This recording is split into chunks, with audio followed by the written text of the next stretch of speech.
WhatsApp ভাতার বৃন্দগণ, আমি ইয়াসিন আলিফ তোমাদের জন্য একটা নতুন ভিডিও নিয়ে আসলাম। তোমরা কি জানো ফ্রি ফায়ারের একটা গল্পের ইউনিভার্স আছে, যেখানে ফ্রি ফায়ার গেমের মধ্যে থাকা প্রতিটা ক্যারেক্টারের একটা গল্প থাকে, প্রতিটা জিনিসের একটা গল্প থাকে। এই জিনিসটা তোমরা দেখতে পারবে যখন তোমরা ফ্রি ফায়ার গেমকে ভালো করে লক্ষ্য করবে। ফ্রি ফায়ারের এই গল্পের জগৎকে বলা হয় ফ্রি ফায়ার ইউনিভার্স। এবং গেরিনা কোম্পানি ফ্রি ফায়ার ইউনিভার্সের জন্য অনেক কমিক বুক বের করেছে, অনেক অ্যানিমেটেড স্টোরি বের করেছে, যার মাধ্যমে আমি ফ্রি ফায়ারের মধ্যে থাকা প্রতিটা ক্যারেক্টারের গল্প খুঁজে পাই। তো একটি ক্যারেক্টার যার কোনো গল্প খুঁজে পাইনি আমি ফ্রি ফায়ারের মধ্যে, যাকে বলা হয় ফ্রি ফায়ার ইউনিভার্সের মধ্যে সব থেকে মিস্টিরিয়াস ক্যারেক্টার, যাকে ডাকা হয় উকং। দেখো, আমি ফ্রি ফায়ারের প্রতিটা ক্যারেক্টারের গল্প যেখান থেকে খুঁজে পাই তা হলো ফ্রি ফায়ারের ওয়েবসাইট থেকে। কিন্তু এই ওয়েবসাইটের ভিতরে সকল ক্যারেক্টারের ইনফরমেশন থাকলে উকং ক্যারেক্টারের কোনো ইনফরমেশন নেই। এরপর হালকা রিসার্চ এবং ঘাটাঘাটি করার পর আমি খুঁজে পেলাম ফ্রি ফায়ারের গেমিং ইউনিভার্সের মধ্যে থাকা উকং এর ব্যাক স্টোরি। কিন্তু ভিডিওটি শুরু করার আগে তুমি যদি ফ্রি ফায়ার গেমটি খেলে থাকো এবং এরকম ভিডিও আরও চাও, তাহলে ভিডিওটি অবশ্যই লাইক করো। তোমাদের ভালো সাপোর্ট পেলে আমি এরকম ভিডিও খুব তাড়াতাড়ি নিয়ে আসবো। এছাড়া তোমরা নিচে কমেন্টে বলো বর্তমানে তোমার ফ্রি ফায়ার গেমের র্যাঙ্ক কত। তোমাদের মধ্যে যে কোনো একজনের কমেন্টকে আমি নিচে পিন করব, এই কারণে জলদি কমেন্ট করো। তো বন্ধুরা, অনেক কথা ফেললাম, তো বেশি কথা না বলে let's start the super fictions.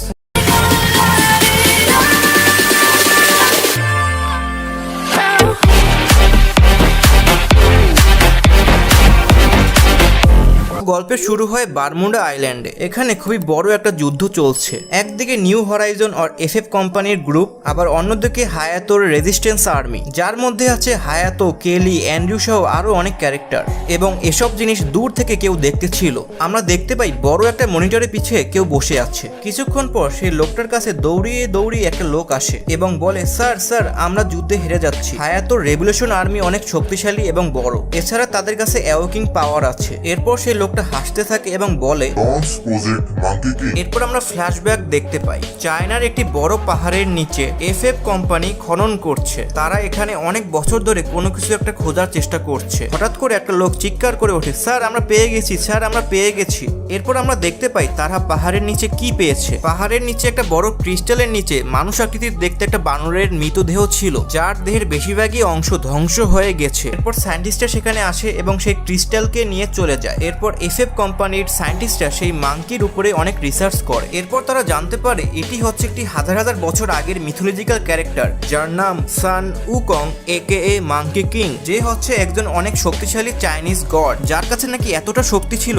সে চাইলে হেভেনকে পর্যন্ত ধ্বংস করতে পারত। কিন্তু একটা সময় মাঙ্কি কিং একটা যুদ্ধে হেরে যায়। সেই যুদ্ধে মাঙ্কি কিং অনেক আঘাত প্রাপ্ত হয়, তার হাত পা ধ্বংস হয়ে যায় এবং পরে সে চায়নার একটি পাহাড়ের নিচে আটকা পড়ে যায়। যাই হোক, সায়েন্টিস্টরা মাঙ্কি কিং এর উপরে অনেক রিসার্চ করে, এক্সপেরিমেন্ট করে এবং সায়েন্টিস্টরা মাঙ্কি কিং এর ডিএনএ এর মাধ্যমে এমন একটা সিরাম তৈরি করে যা যে কোনো সাধারণ মানুষকে সুপার পাওয়ার দিতে পারে। কিন্তু এখানে একটা সমস্যা ছিল, উকং এর ডিএনএ কমপ্লিট ছিল না। তাই এই ডিএনএ কে কমপ্লিট করার জন্য বাকি একটি সুপার হিউম্যানের ডিএনএ এর প্রয়োজন এবং এই সিরামটিকে কমপ্লিট করার জন্যই হায়াতোর বোন কেলেকে কিডন্যাপ করা হয়েছিল। যেরকম মাঙ্কি কিং এর ডিএনএ এর মাধ্যমে অ্যান্ড্রির উপরে এক্সপেরিমেন্ট করা হয়, যার ফলে অ্যান্ড্রিও কিছু সুপার হিউম্যান পাওয়ার পায়। এরকম ভাবে এফএফ কোম্পানি অনেক সাধারণ মানুষের উপরে ইললিগাল এক্সপেরিমেন্ট করে।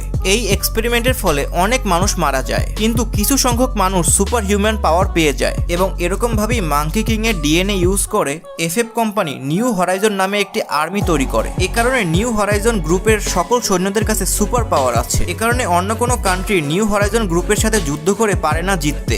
আস্তে আস্তে নিউ হরাইজন গ্রুপটি শক্তিশালী হতে থাকে এবং অনেকগুলো দেশকে দখল করে ফেলে। হায়াতোর বোন কেলিকে যখন এফএফ কোম্পানি কিডন্যাপ করে, তখন হায়াতো বারমুডা আইল্যান্ডে আসে এবং আস্তে আস্তে একটা রেভলিউশন আর্মি তৈরি করে, যাদের মেইন উদ্দেশ্য হচ্ছে এফএফ অর্গানাইজেশনকে ধ্বংস করা। অন্যদিকে এফএফ কোম্পানি টেকনোলজির মাধ্যমে উকংকে জীবন্ত করে। তারা উকংকে সাইবর্গ বানিয়েই ফেলে। তার হাতে পায়ে লাগানো হয় সাইবারনেটিক আর্ম এবং লেগ। বর্তমানের উকং সাইবর্গ বলে তার কাছে কোনো ম্যাজিক্যাল পাওয়ার নেই। এর কাছে অরিজিনাল মাঙ্কি কিং এর শুধু একটি মাত্রই পাওয়ার আছে, যার নাম ক্যামোফ্লেজ অ্যাবিলিটি। এটির মাধ্যমে মাঙ্কি কিং চাইলে ট্রান্সফর্ম হতে পারে।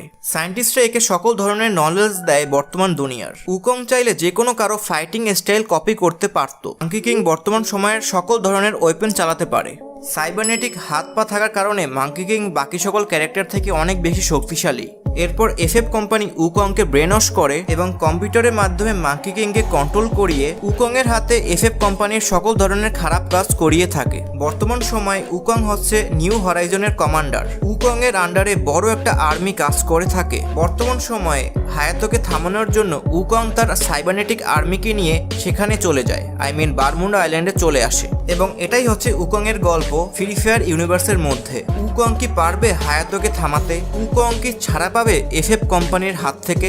এরকমই অনেক প্রশ্নের উত্তর আমরা পাবো পরের কোনো গল্পে। তো বন্ধুরা, আজকের মতো এতটুকুই। ভিডিওটি দেখার জন্য থ্যাংক ইউ। এবং তোমরা যদি না জেনে থাকো ফ্রি ফায়ারের ব্যাক স্টোরিটা কি, তাহলে ভিডিওটা কন্টিনিউ করো। ফ্রি ফায়ারের ইউনিভার্সের পৃথিবীর মধ্যে তৃতীয় বিশ্বযুদ্ধ চলছে এবং এই যুদ্ধ পৃথিবীর প্রত্যেকটা দেশের মধ্যে চলছে এবং যুদ্ধটি চলছে স্বাধীন দেশগুলোর সাথে পরাধীন দেশগুলোর ডিক্টেটরশিপের সাথে। যুদ্ধটি অনেক বছর ধরে চলতেছিল, কিন্তু এই যুদ্ধের কোনো ফলাফল আসতেছিল না। কিন্তু হঠাৎ করে একদিন এই পরাধীন দেশগুলোর ডিক্টেটরশিপের কাছে এলিয়েনদের হাই টেকনোলজি এসে পড়ে। নতুন টেকনোলজি, প্লাজমা গান, এয়ারশিপ, ক্লোনিং টেকনোলজি এবং রোবোটিক্স, এছাড়াও আরো নানা রকমের ডেঞ্জারাস ওয়েপেন। এরপর থেকে পরাধীন দেশগুলোর ডিক্টেটরদের নাম পড়ে নিউ হরাইজন। এরপর থেকে যুদ্ধের রূপ বদলাতে থাকে। নিউ হরাইজন তাদের নতুন এলিয়েন টেকনোলজির মাধ্যমে সকল যুদ্ধে জয়লাভ করা শুরু করে। এরপর সকল ইন্ডিপেন্ডেন্ট কান্ট্রিগুলো একসাথে হয়ে একটা ফ্রি ফায়ার অর্গানাইজেশন নামে একটা কোম্পানি তৈরি করে, যাদের মেইন উদ্দেশ্য হচ্ছে মানুষের উপর ইলিগাল এক্সপেরিমেন্ট করে জেনেটিক্যালি মডিফাইড সুপার হিউম্যান তৈরি করা এবং নতুন টেকনোলজির ওয়েপেন তৈরি করা।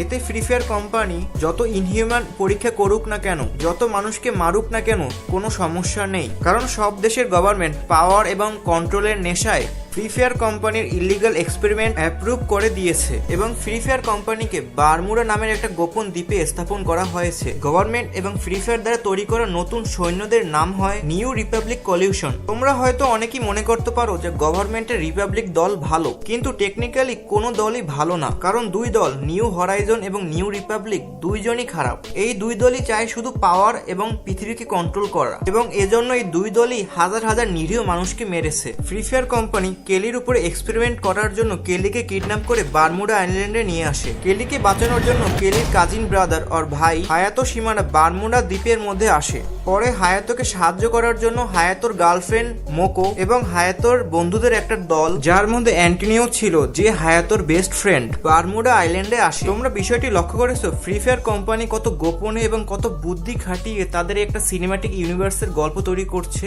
যেখানে ফ্রি ফায়ারের প্রত্যেকটা ক্যারেক্টার, প্রত্যেকটা ইভেন্ট একে অপরের সাথে যুক্ত। তোর একটা সত্যি কথা বলি, ফ্রি ফায়ার এর গল্পগুলো এবং এর ক্যারেক্টার সিস্টেমগুলো জানার পর থেকে আমি ফ্রি ফায়ারের ফ্যান হয়ে গেছি। গেরিনা কোম্পানি কত জোশ ভাবে তাদের প্রত্যেকটা ক্যারেক্টার তৈরি করেছে। সত্যি এটা খুব একটা বড় ব্যাপার, সব গেমিং কোম্পানি এগুলো পারে না। তোমরা যদি এরকম ভাবে ফ্রি ফায়ারের প্রত্যেকটা গল্পের ঘটনা জানতে চাও, তাহলে প্লিজ ভিডিওটি সাপোর্ট করো, লাইক, কমেন্ট এবং শেয়ার করো। তোমাদের একটা ছোট লাইক এবং একটা ছোট কমেন্ট আমাকে নতুন ভিডিও বানানোর জন্য অনুপ্রেরণা দিবে। একটু